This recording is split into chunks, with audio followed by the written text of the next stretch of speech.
Hey everybody, welcome back to my channel. If you're new, my name is Chris. Middle Eastern fragrance is very popular over the past year, and I am picky when it comes to Middle Eastern fragrances because I can't always do a heavy Middle Eastern or Arabian musk and or wood. So it's been a little bit harder for me to compile a list that I truly love, and I've picked my top 5 fragrances for the fall, and with a few runners up. I think I'm going to start with my favorite, which is actually Nebras, and I've had that probably the longest out of all these perfumes.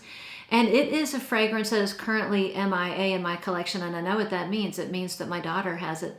She probably has it in her backpack right now because she loves to wear it. And I frankly love it when she wears it because she smells so delicious, and it was smelling it on her is when I really fell in love with this scent. By far, out of all the Middle Eastern and Arabian fragrances I have tried, it is still, I think, my current favorite. If you have not tried this perfume, it is a delicious powdery vanilla with a splash of berries and a little bit of chocolate or cocoa in the background. And the type of chocolate that I get is a hot cocoa.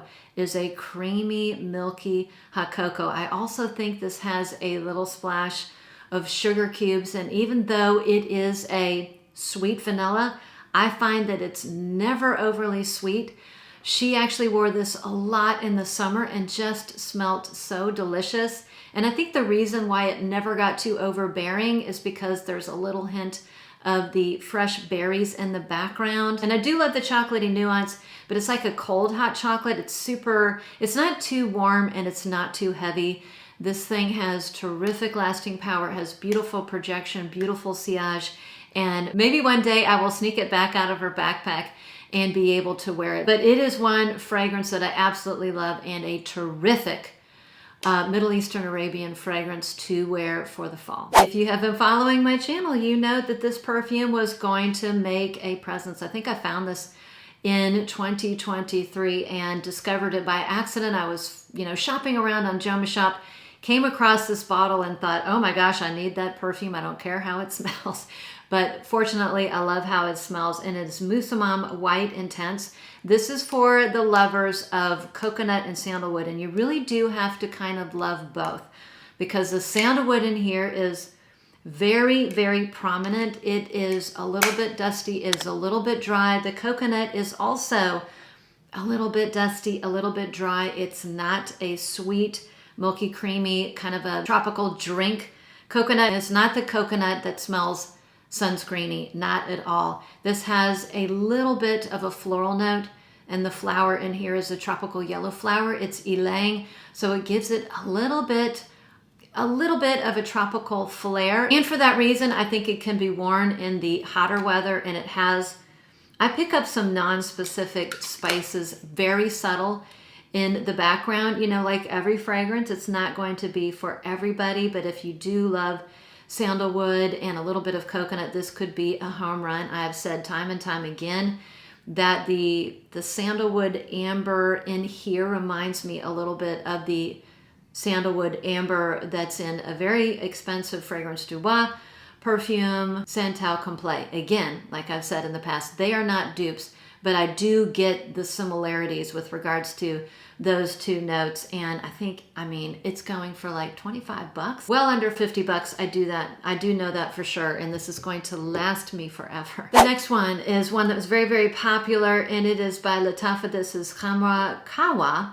Now, I actually had the original, the OG, and I picked up this one because I love the OG so much. If you had the OG Khamrah, you do not need this. Do not buy both unless you just need an endless supply of that type of perfume, which is a boozy, spicy, resinous vanilla. So there are subtle differences, even though they do smell very similar. The differences are this has a note of coffee, and it comes out more so for me in the beginning and in the mid part of the fragrance. This one is a little bit spicier. The spices come out a little bit more on me, and it's slightly more woody, whereas the original is ever so slightly, I would call it more resinous, a little bit more ambery, and less spicy and less woody. Terrific lasting power. This is great. I have worn it to work and I do get compliments. I'm very careful not to overspray, and it's very, very unisex. In fact, the original I gave to one of my daughter's little friends and he absolutely loves it. All right, the next one, if you have watched a previous video of mine, you will know that this was not at all a love at first sniff. It really wasn't quite a like at first sniff. I've had this perfume for 8 months and it was really one that I had to keep going back to, let it oxygenate, let it marinate, keep trying over and over again. And finally, 8 months later, I came to really understand why this is so popular in the Middle Eastern fragrance circles and a popular fragrance. It is Ajayeb Dubai Portrait, and this is a fruity, woody perfume. And when I first tried it, the woodiness and specifically the oud in here was just too strong, and it was very, very prominent when I first tried it, and it came off a little bit harsh and a little bit synthetic and overpowering. And as time went on, I would go check on it month after month after month. As time went on, it became, the fruity elements came out more and the woody elements died down, and I didn't get a really screechy, overpowering, you know, Arabian Middle Eastern oud that is oftentimes too much for me. So now I can really appreciate the fruits in here. This is a mango prominent fragrance, but I do detect other orange fruits and citruses. I do pick up an apricot-y note or accord, and I do pick up some other citruses like orange and maybe bergamot. Maybe there's a little bit of lemon. It does have a freshness, but as it dries down, and particularly when it gets to the early part of the middle of the fragrance, the woody notes really come out, but they're never too overbearing. And the oud does not go in that skanky, animalic, or barnyard direction. So this is great if you live in a warm climate, if you live somewhere where it doesn't get super, super cold like it does here. This would be great in the early part of the fall, wherever you live, or if you wear somewhere that's warmer most of the year, this would, I think, be a terrific fragrance for the fall and even perhaps early winter. And the performance on this is absolutely amazing. If I spray this on clothes, I can smell it over 24 hours later. It is like really strong. So if you've been watching me for a long time, you know a fragrance that I showed time and time again as one of my favorites, my most used, my most compliment, a return purchase, is going to be this perfume right here, Musk Therapy by Initio. Now the problem with this, even though it is a spectacular fragrance, it's very expensive. And for many people, out of their price point, and I have been behind the scenes trying different alternatives for this gorgeous fragrance. Now I have found one that so far is the best of all I've tried. And this is called Glorious Oud Royal Blanc by French Avenue. And this is an extrait de parfum. So I will tell you, well, even if you look at the bottles, you know that they are going to be, this is going to be an impression of Musk Therapy. This is as close as I have found to the original Musk Therapy. Now, if you don't know, Musk Therapy is a beautiful fragrance. It's equal parts musk, you know, citruses and florals. The citruses or the fruits are orange and blackcurrant. The florals are a beautiful creamy magnolia, a little bit of jasmine hedione, and one of the best musks ever. This one smells very, very similar. The differences is that the citruses, this has a little bit more citrus, particularly in the opening. I detect a little bit of a lemon, and it is more musky. And I would say the musk is not quite as creamy. This one is not as creamy. And maybe that's due to the musk, maybe that's due to the creamy sandalwood that's in here. It's just a little bit fresher, a little bit more citrusy, and a little bit more musky and less creamy. But for the price difference, if you are absolutely in love with this and it is really out of your price point, this one so far is the best one by far. And if you have one that you've tried that is even better than this or a spectacular impression, let us all know in the comments below. But I've tried at least 3 or 4, and this one so far is coming out the winner. So I think this is a great one for the fall, particularly if you wear, again, if you live somewhere warm.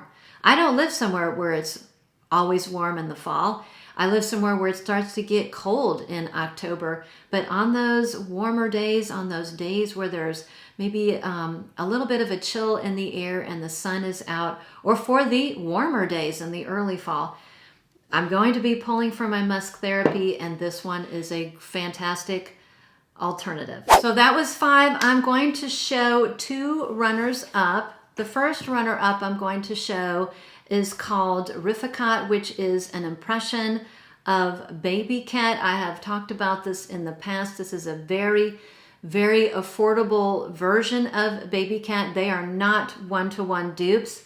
This one is not an exact dupe of Baby Cat. And in fact, as time goes on, it's been probably a year since I've had this perfume, the differences are becoming much more apparent because this perfume has changed over time. But basically they are both spicy, resinous, incensey, smoky, woody vanillas. The differences being that this one is not quite as vanillic. I still find that Baby Cat has much more of a beautiful, warm, slightly sweet vanilla.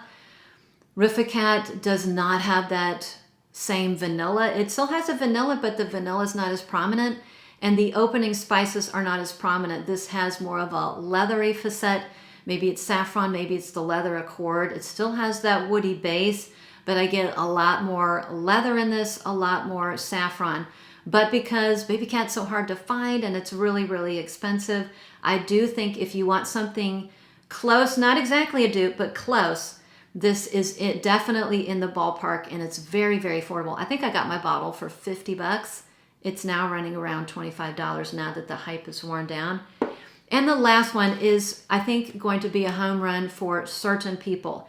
It's not a home run for me, but I think for certain people, it would be a good one. Now, this is a perfume that I've had for probably 5 months. I haven't spoken about it because this one has been marinating and oxygenating like many, many Middle Eastern and Arabian fragrances.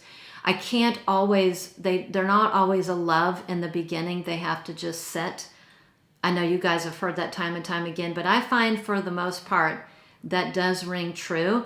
Now, the next one is Sehr by Latafa. This one, when this first came out, it was all the rage, and I bought it when it first came out, but I didn't talk about it because I wasn't sure how I felt. Again, I think for the right person, this could be a huge win. This bottle, this is a very multi-purpose bottle. It's so strong, you could use it as a self-defense.